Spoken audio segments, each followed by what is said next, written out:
We are speaking with Patricia Salmon, and it's delightful to be speaking with Patricia, who was one of the female voices, the character voices, on the Samurai TV program. Hi there, Patricia. Hello, Greg. How nice to hear your voice again. Yes, well, it was wonderful to make contact with you, and I always wanted to speak to one of the ladies that was involved in the program. Now, I think this came about because you were involved, like many of the guys, with the Far East Network in Japan? Yes, I had a program on the Far East Network called From a Woman's Point of View, and I actually interviewed personalities who came through Tokyo. All right, so a Far East Network doing the program from a woman's point of view. So was it Bill Ross who wandered into the corridors and said, I need some voice actors? How did it all come about? I'm trying to remember how I did meet Bill, but actually there was so much intercourse now at that time between between Japan and the West. Yes. And so the people that were dealing in television and radio, we all pretty well knew each other. Yes. So I can't remember, but someone did introduce me to Bill, and he mentioned that he was dubbing these movies for export. Yes. They were using them on the airplanes. Mm-hmm. And I said, oh, that sounds wonderful, because I used to do a lot of radio. Mm. So that's how it all started. And I also had a television show. Yes. The first year that I was in Japan, on a station at that time called NET, and that was called Charm Corner. Okay. Yeah. And that and we should mention too that you were running a charm school. That's right. So that's how that came about. And I introduced Western hairstyles and Western fashions, and I interviewed all of the top Japanese designers. Yes. And it was wonderful. It was a lot of fun because television was so new at that time. Oh, okay. So what are we talking about? Commercial television in Japan, that was fairly new, was it? When would it have all... Very new. Oh. I didn't realize it. Okay. But yes, it was very new. Well, then the Samurai was probably one of the first television programs shown on Japanese television. Mm-hmm. Absolutely. So what are your thoughts? Because I've interviewed some of the boys that were involved, Jean Leroy, Tom Korzanowski, Burr Hoyle, and they've got their memories of this very small studio and long hours on the weekend. What are your memories? Well, that was pretty much it. We worked hard. But, the characters were interesting. My lady that I was assigned to was very interesting. She was strong. She was... Yes. She was very independent, and she was attractive, quite attractive. Yes, she was. So she had suitors, that were sort of interested, but she was not so interested. She was quite picky. Yeah. So I had a good time assimilating myself to her voice. And we're talking about Aboro, who was Fumikataro's sister, who was in quite a few of the episodes, and she actually became a good person. Right. She was no longer an evil ninja and became, I think, a Buddhist nun in the final season. Uh-huh. Yes, she softened very much during the program. Yeah. And we're talking about, that was actually a Japanese actress, and I don't know how to pronounce it. It's probably Naoka Saga, who was a pop singer at the time, and she was assigned to be on the program. Yes, they used many personalities.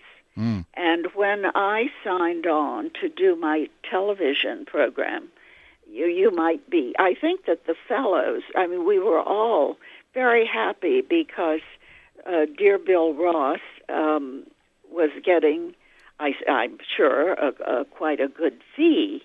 And so we were well paid. I've been informed that probably the other female talent, there might have been two or three, but you don't have any memory of Pat Elliott, who got married and became Pat Kobayashi.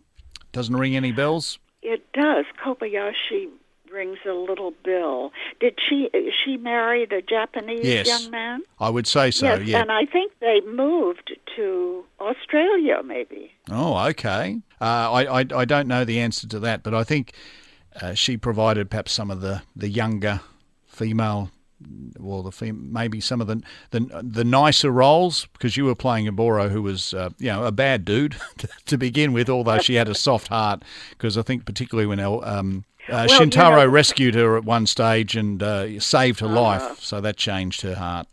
Yeah. Right. Well, the thing is that often we were not all booked at the same time. Oh, okay. So that's why I do remember that name, and I'm sure if I saw her, I would remember. But what I do remember is that I think after she was married, I had one occasion to be in touch, and it seems to me that she was someplace like Tasmania. Yeah, Tasmania. All right. There was even Burr mentions, some days he said it was so hot in the studio that people turned up in their swimming costumes. Is that true? Did you ever do that?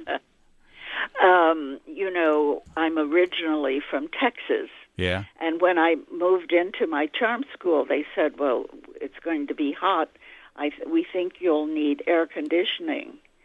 And I said, oh, no, I won't need air conditioning. I'm from Texas, and I'm used to these hot days and so forth. Well, after about the first week of summer, I found a used air conditioner. Oh, okay. And immediately got it installed, yes. Right. But at that time, too, they didn't have many air conditioners.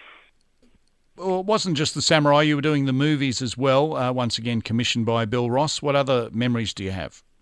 Oh, of the memories of the movies, I didn't do a great many movies. I was busy on other projects, too, as we went along. I actually sold the Japanese newspaper, the Asahi Shimbun, the largest newspaper in the world at that time. Yes. On the idea of creating the first show of home products. And so with them, I did that show. And we had the first one at Mitsukoshi Department Store in 1963. Okay. Were you ever aware of the success of the Samurai Down Under in Australia? We heard about it, but I never did actually see that particular program. Well, I also still have an art collection from Japan. Right, and let's get to that, because that's pretty much what you're up to in 2015. Is that right? Yes, I'm putting a lot of the stories of my life in Japan on my two websites. Okay. PatriciaSalmon.com and TaishoSpirit.com. Okay. And I'm going to be featuring a lot of this art because it's from the earliest period in Japan of modernism. It was when Japan, from 1900 to 1940, when the war cut it off, when the rulers and the military decided they wanted to conquer the Far East. Yes. And they really cut off all of the art and people, anything coming in from the West. No one could speak English, and no one could do anything. So these early people in the Taisho Showa period, which is roughly from about 1500 to 1550, first half of the 20th century. So art has been very much a large part of your life for a good number of years now. It has, yes, absolutely. So you moved away from the television and the radio and into art. Yes, of course I continue to write, but I haven't written for periodicals, for example, in a long time.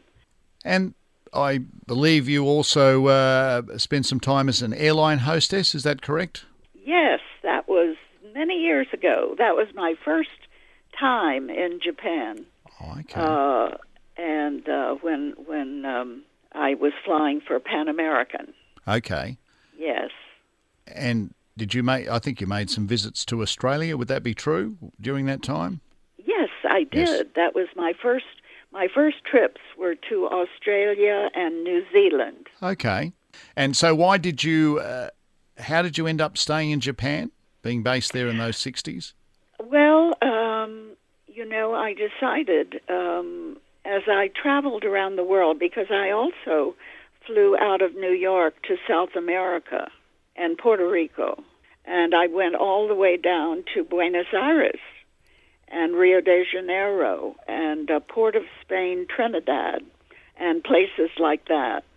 And I didn't like the way that Americans didn't assimilate with the local population. And I thought that was not good for international relations. And so I decided that at some point I was going to go live in a foreign country and do what I thought was the right way.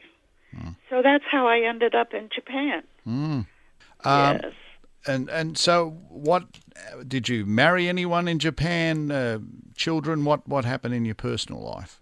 No, actually, I had a mate that was traveled back and forth, and he was based on the East Coast in Washington, D.C., and so I never did really marry. Okay. We stayed together for a good bit of the time when he was in Japan and when I would visit the East Coast.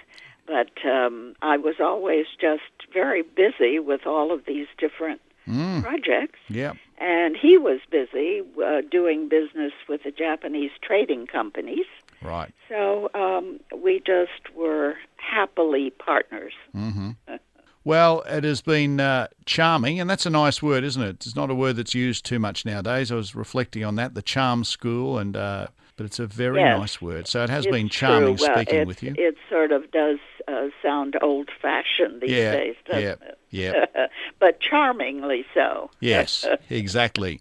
So we'll just mention the website again if people would like to know more information. So we've got patriciasalmon.com. .com. Easy. And then there is a link there to the art collection. If you are interested in more stories about Japan in the 60s to the 90s, okay, do tune in. Okay, to the website. So that's going to start having some of the stories. All right, Patricia, it has been wonderful talking with you. Bye-bye. Bye-bye.